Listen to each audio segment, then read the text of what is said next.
So welcome to another Machine Monday.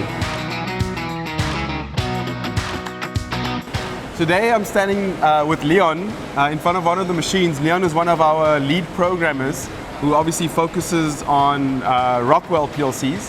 How long have you been a programmer? I started in 2001, so it's about 23 years. It will be 23 years. So this line behind us is obviously a catalytic converter assembly line. That's right.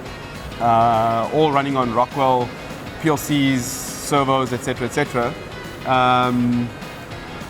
Controversial question: would you prefer Rockwell or do you prefer Siemens? Because those are the two options. I prefer Rockwell because I actually started with it, and later on I got introduced into Siemens Step 7, and that was like going backwards. Oh, okay.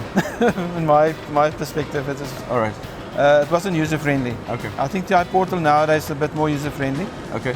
I've worked a little bit with that, but I still prefer Allen Bradley. Okay. Andre, who's one of our programmers. So, how long have you been at Jendamark?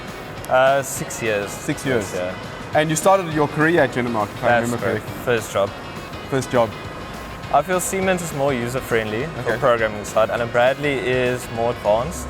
You can dig more into the code, but yeah, Siemens is quicker to program. Our standard at Jendamark is more optimized for Siemens than Allen Bradley. One thing that I did realize at Jendamark, it's okay to make mistakes as long as you learn from it. Yeah.